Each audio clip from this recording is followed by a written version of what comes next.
জুলাই সনদ নামে একটি অদ্ভুত ঘটনা আমাদের সামনে নিয়ে আসা হয়েছে। আমি জানি না যে এই জুলাই সনদটি আপনি পুরোটা পড়েছেন কিনা। এখান থেকে আমার হাতে যে জুলাই সনদটা রয়েছে আমি দেখতে পাচ্ছি এখানে 38 পেজের একটি ডকুমেন্টস।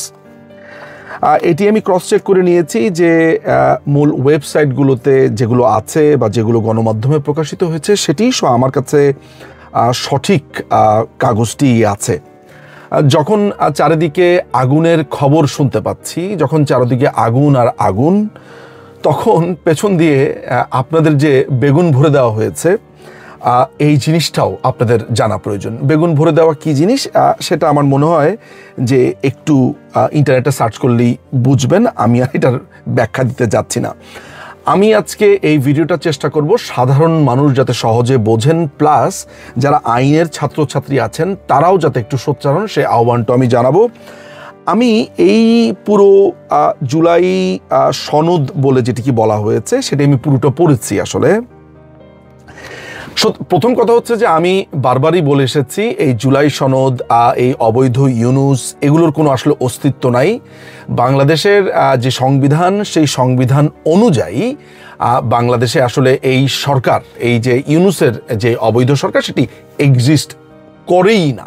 কারণ বাংলাদেশের যে সংবিধান যেটি রয়েছে, এই সংবিধানে আসলে সত্যি কথা বলতে আমি একটু দেখাই, বাংলাদেশের এই সংবিধানে আসলে অন্তর্বর্তীকালীন সরকার বলে কিছু নেই। তারপরেও যে জুলাই সনদের কথা বলা হয়েছে, আমি একটু সাধারণ মানুষদেরকে বোঝাই। আপনারা যদি জুলাই সনদটা একটু পড়া শুরু করেন তাহলে আপনারা দেখবেন যে এখানে গল্প এবং কাহিনী শুরু হয়েছে 1971 সালের কথা বলা হয়েছে বটে, এবং সেখানে 26শে মার্চে স্বাধীনতার ঘোষণাও বলা হয়েছে। অর্থাৎ জাতির জনক বঙ্গবন্ধু শেখ মুজিবুর রহমান যে স্বাধীনতার ঘোষণা দিয়েছেন এটি আনেবানে স্বীকার করে নেওয়া হয়েছে। এবং সবচাইতে ইন্টারেস্টিং ব্যাপার যেটা হয়েছে প্রথম পাতাতে, সেটি হচ্ছে যে বলা হয়েছে মহান স্বাধীনতার ঘোষণাপত্রে বর্ণিত সাম্য, মানবিক মর্যাদা ও সামাজিক ন্যায় বিচারের নীতিকে ধারণ করে সংগঠিত মুক্তিযুদ্ধের মধ্য দিয়ে গণতান্ত্রিক রাষ্ট্র ব্যবস্থা গঠনের যে আকাঙ্ক্ষা বাংলাদেশের জনগণের মধ্যে তৈরি হয়েছিল, দীর্ঘ 53 বছরেও তা পুরোপুরি অর্জিত হয়নি। অর্থাৎ স্বাধীনতার ঘোষণাপত্রকে স্বীকার করে নেওয়া হয়েছে, মুক্তিযুদ্ধকেও স্বীকার করে নেওয়া হয়েছে। এখন কোনো মানুষ যদি স্বাধীনতার ঘোষণাপত্রকে স্বীকার করে নেয়, অর্থাৎ এই জুলাই সনদের এই জঙ্গিরা এটিকে স্বীকার করে নিয়েছে, অর্থাৎ আপনারা নিশ্চয়ই এটা জেনে থাকবেন, এটা সবাই জানে যে স্বাধীনতার ঘোষণাপত্র হচ্ছে বাংলাদেশের প্রথম সংবিধান। এই সংবিধানেরই বৃহত্তর রূপ আমরা পরবর্তী সময় দেখেছি, এটি নিয়ে নিশ্চয়ই কারো কোনো ডিসপিউট নেই। কিন্তু আপনারা অবাক হয়ে যাবেন, এই জুলাই সনদে যে প্রস্তাবনা দেওয়া হয়েছে যে ভবিষ্যতের সংবিধান কেমন হবে, সেখানে গণতন্ত্রের কোনো কথা নেই। আমার এই কথাটা আপনার কাছে মনে হচ্ছে যে আমি বানিয়ে বানিয়ে মিথ্যা কথা বলছি?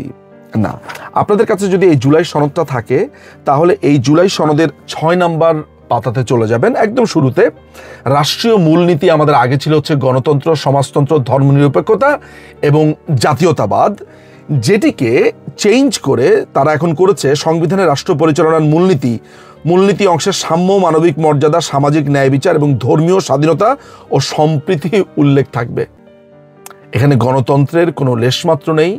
এখানে রাষ্ট্র যে আসলে কোনো সুনির্দিষ্ট ধর্মের হয়ে কথা বলবে না, রাষ্ট্রের কাছে সকল ধর্ম সমান, এটি সম্পূর্ণ উচ্চ করা হয়েছে, অর্থাৎ উঠিয়ে দেওয়া হয়েছে।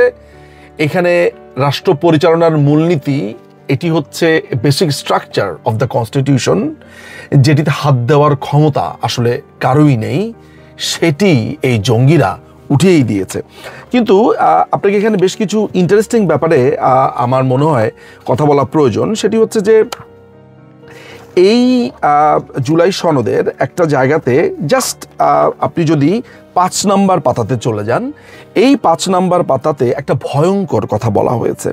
5 নম্বর পাতাতে 5 নম্বর যেই অনুচ্ছেদটা তারা করেছে, ক্রান্তিকালীন অস্থায়ী বিধান বলি, যেখানে বলা হয়েছে সংবিধানের অনুচ্ছেদ 150-এর 2 বিলুপ্ত করা হবে এবং সংশ্লিষ্ট 5ম, 6ষ্ঠ এবং 7ম তফসিল সংবিধানে রাখা হবে না।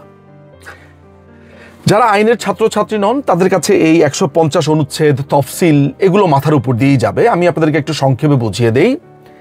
এই পুরো অনুচ্ছেদটার ভেতরে, মানে 150 নম্বর অনুচ্ছেদের 2-এর ভেতরে বলা হয়েছে স্বাধীনতার ঘোষণার কথা, 7ই মার্চের ভাষণের কথা, স্বাধীনতার ঘোষণাপত্রের কথা যেটা আমরা বলেছি সেগুলোর কথা। মজার ব্যাপার হচ্ছে যে এই পুরো জিনিসটা এখন উঠিয়ে দেওয়া হবে। আমি আপনাকে একটু পড়ে শোনাই। সেটি হচ্ছে যে পঞ্চম তফসিলে বর্ণিত 1971 সালের 7 মার্চ তারিখে ঢাকা রেসকোর্স ময়দানে দেওয়া জাতির পিতা বঙ্গবন্ধু শেখ মুজিবুর রহমানের ঐতিহাসিক ভাষণ এটা যুক্ত করা হয়েছিল, এটা উঠিয়ে দেওয়া হবে। ষষ্ঠ তফসিলে বর্ণিত 1971 সালের 26 মার্চ তারিখে জাতির পিতা বঙ্গবন্ধু শেখ মুজিবুর রহমান কর্তৃক বাংলাদেশের স্বাধীনতা ঘোষণার টেলিগ্রাম, অর্থাৎ বঙ্গবন্ধু 26 মার্চে যেই স্বাধীনতার ঘোষণা দিয়েছে এবং স্বাধীনতার ঘোষণাপত্রে যেটাকে নিশ্চিত করা হয়েছে সেটিও এই 5 নম্বর পেজে গেলেই দেখবেন সেটি উঠিয়ে দেওয়ার প্রস্তাব করা হয়েছে এবং এটি তারা করবে। এবং সপ্তম তফসিলের কথা যেটা বলা হয়েছে সেটি হচ্ছে যে 1971 সালের 10 এপ্রিল তারিখে মুজিবনগর সরকারের জারিকৃত স্বাধীনতার ঘোষণাপত্র হইল বাংলাদেশের স্বাধীনতা ও মুক্তি সংগ্রামের ঐতিহাসিক ভাষণ দলিল, যাহা উক্ত সময়কালের জন্য ক্রান্তিকালীন অস্থায়ী বিধান বলিয়া গণ্য হইবে। অর্থাৎ আমাদের যে অস্থায়ী যে কনস্টিটিউশন যেটি 1971 সালের 10 এপ্রিল মুজিবনগরে দেওয়া হয়েছিল সেটি সংবিধানে যে সন্নিবেশিত করা হয়েছিল, এই জুলাই সনদ প্রস্তাব করছে যে এই কথাটা সংবিধানে থাকা যাবে না। অর্থাৎ সংবিধানে 7 মার্চের কথা যেটা বলা আছে, স্বাধীনতার ঘোষণার কথা যেটা বলা আছে, স্বাধীনতার ঘোষণাপত্র পঞ্চম, ষষ্ঠ এবং সপ্তম তফসিলের মাধ্যমে 150 অনুচ্ছেদে যোগ করা হয়েছিল, সেটিকে উঠিয়ে দেওয়া হবে। এখন আমার প্রশ্ন হচ্ছে যে আপনি কি একটু অনুগ্রহ করে এই প্রশ্নটা করবেন যে তোমরা স্বাধীনতার ঘোষণাপত্র, স্বাধীনতার ঘোষণা, 7 মার্চ এগুলো তোমরা সংবিধান থেকে উঠিয়ে দিচ্ছ কেন? তোমরা সংবিধান থেকে তোমরা গণতন্ত্র শব্দটি উঠিয়ে দিচ্ছ কেন? তোমরা সংবিধানের ভিতরে বলা রয়েছে সকল ধর্ম রাষ্ট্রের কাছে সমান, রাষ্ট্র কারোর প্রতি পার্সিয়ালিটি করবে না, সকল ধর্মই রাষ্ট্র সমানভাবে দেখবে। এই পুরো প্রত্যয়টি, এই পুরো চিন্তাটি তোমরা উঠিয়ে দিচ্ছ কেন? আপনারা যদি এই প্রশ্ন করতে পারেন তাহলে দেখবেন যে এই উত্তরটি কি আসে। এর উত্তর আপনারা পাবেন বলে মনে হয় না, কিন্তু এই প্রশ্ন আপনাদেরকে করতে হবে। এই জুলাই সনদের আরো অনেক আলাপ আছে যেগুলো আমার কাছে মনে হয়েছে যে আপনাদেরকে যদি বলি 2-3 ঘন্টা তো শেষ হবে না, কিন্তু আমি আসলে খুব চুম্বক অংশগুলো আসলে টাচ করতে চেয়েছি, যেখানে আসলে পরিষ্কার করে এই তত্ত্বাবধায়ক সরকার সিস্টেমের কথাও বলা হয়েছে। কিন্তু এই তত্ত্বাবধায়ক সরকার সিস্টেমের অনেকগুলো তারা অল্টারনেটিভ করেছে, এইটা না হলে ওইটা, ওইটা না হলে ওইটা, কিন্তু শেষ পর্যন্ত এটা বলা হয়নি যে যদি সবাই ঐক্যমত্যে না পৌঁছে তাহলে কি হবে, সেটির কোনো বিধান এখানে দেওয়া নেই। এবং মজার ব্যাপার হচ্ছে যে এই সংবিধানে যদি কেউ চেঞ্জ করে, এই সংবিধান রদ করে বা অবৈধভাবে ক্ষমতা দখল করে, তাহলে এই সংবিধানে একটি অনুচ্ছেদ যুক্ত করা হয়েছিল যে সংবিধান যদি রাষ্ট্রদ্রোহিতা করে, কেউ যদি এই অবৈধভাবে ক্ষমতা দখল করে, তাহলে রাষ্ট্র তাকে সর্বোচ্চ শাস্তি দিতে পারবে। অর্থাৎ অবৈধভাবে ক্ষমতা দখলের যেই ফুটোটুকু সেটি বন্ধ করে দেওয়া হয়েছিল, এটিকে আবারও ওপেন করে দেওয়া হয়েছে। অর্থাৎ বাংলাদেশ এখন অনেকটা পাকিস্তানের মতো হয়ে যাবে, যে কোনো সময় যে কেউ ক্ষমতা দখল করতে পারবে, তার কোনো শাস্তি হবে না। আপনাদের যদি এই কথাগুলো বিশ্বাস না হয় তাহলে আপনারা অনুগ্রহ করে আপনারা এই জুলাই সনদের 5 নম্বর পেজের 4 নম্বর যে পয়েন্টটা আছে বা উচ্ছেদ আছে সেখানে দেখে নিলেই হবে। এবং আরেকটি কথা বলে আমি আসলে শেষ করব, সেটি হচ্ছে যে 8ম সংশোধনী যেটি 1988-এ আদালত দিয়েছিল, এই 8ম সংশোধনী বাতিল করে দেওয়া হয়েছিল। অর্থাৎ হাইকোর্টের যেই শাখাগুলো বিভিন্ন বিভাগে থাকবে, এই ব্যাপারটি তখন আদালত বাতিল করে দিয়েছিল। এটা আনোয়ার হোসেন কেস, বিখ্যাত মামলা। হাইকোর্টের অ্যাপিলেট ডিভিশনের রিভিউ পিটিশন, এগুলো 3টি আসলে রায়ই আছে। ইন্টারেস্টিং ব্যাপার হচ্ছে এই জুলাই সনদে আবার বলা হয়েছে যে হাইকোর্টের বিভাগ থাকবে। আমি ধরে নিলাম যে হাইকোর্টের বিভাগ বিভিন্ন জেলাতে প্রয়োজন, আমি ধরে নিলাম, আমি যুক্তির খাতিরে ধরে নিলাম, কিন্তু কথা হচ্ছে হাইকোর্টের একটা রায় থাকা অবস্থাতে আপনি সংবিধানে এই কথাটি প্রস্তাব যে করছেন, তাহলে হাইকোর্টের রায়টার কি হবে? হাইকোর্টের রায়টা কি বা সুপ্রিম কোর্টের রায়টা কি আপনার কাছে কোনো রায় না? বা আমরা যে জানি যে সুপ্রিম কোর্টের রায় আমাকে মানতেই হবে, এটি সংবিধানের অভিভাবক, এই পুরো ভাবনা বা এই পুরো কনসেপ্টের কি হবে? আপনি এই জুলাই সনদের যদি শুরুর দিকের অংশগুলো পড়েন তাহলে আপনার কাছে মনে হতে পারে যে বাংলাদেশে এই গত 54 বছরে দেশে শুধু শাসন ক্ষমতাতে বাংলাদেশ আওয়ামী লীগই ছিল, তাদের মতো আর খারাপ কেউ হতে পারে না। যত রকমের গীবত, যত রকমের গালমন্দ এই প্রস্তাবনাতে করা হয়েছিল। এরশাদের শাসনামল নিয়ে কোনো কথা নেই, জিয়াউর রহমানকে কেন মেরে ফেলা হয়েছে সেটা নিয়ে কোনো কথা নেই, কিন্তু বঙ্গবন্ধুর হত্যাকাণ্ড নিয়ে বলা হয়েছে একটি সামরিক অভ্যুত্থানের কথা বলা হয়েছে। কিন্তু 1979-কে অর্থাৎ জিয়াউর রহমানের ক্ষমতা দখলকে তাদেরকে বলা হয়েছে গণতন্ত্রের অভিযাত্রা, যেই 1979-এ খুনিদের বিচার হতে পারবে না এই কথাটাও সংবিধানে যুক্ত করা হয়।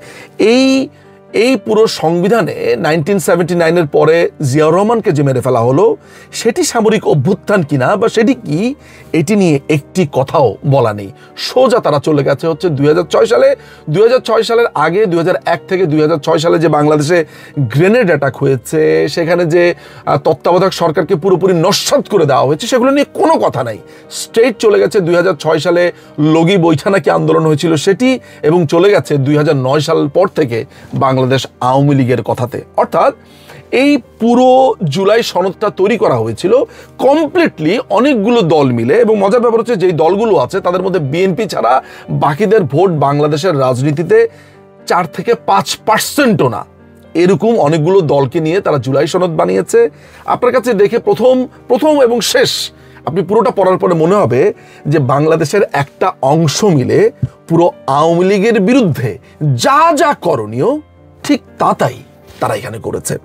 এই জুলাই সনদ যে কোনোদিন টিকবে না, এই জুলাই সনদের কারণে যে অসংখ্য মানুষকে আসলে যারা এগুলোর সাথে জড়িত ছিল তাদেরকে যে আইনের কাঠগড়াতে দাঁড় হবে সেটি নিয়ে আমার অন্তত পক্ষে কোনো সন্দেহ নেই। কিন্তু আমার চাওয়া হচ্ছে এই জুলাই সনদটা আপনি নিজে পড়বেন এবং নিজে বুঝবেন এবং সাধারণ মানুষকে সহজে একটু জানিয়ে দেবেন যে এই জুলাই সনদে গণতন্ত্রের কথা বলা হয়নি, এই জুলাই সনদে স্বাধীনতার ঘোষণাপত্র, এই জুলাই সনদে মুক্তিযুদ্ধের বা স্বাধীনতার যে ঘোষণা এবং 7ই মার্চের ভাষণ, এগুলো সমস্ত কিছু বাদ দিয়ে দেওয়া হয়েছে। এই সনদের মধ্যে অর্থাৎ এই জুলাই সনদের মধ্যে তত্ত্বাবধায়ক সিস্টেম নিয়েও কোনো সিদ্ধান্তে কেউ আসতে পারেনি।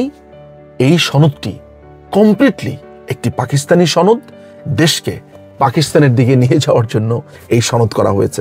আমার কথা যদি বিশ্বাস না হয় তাহলে এই জুলাই সনদ পড়ে নেবেন। এটি 38 পাতার একটি ডকুমেন্টস। আপনি এই ডকুমেন্টসটা পড়ে মানুষকে জানাবেন, এটিই আমার আহ্বান। অনেক ধন্যবাদ।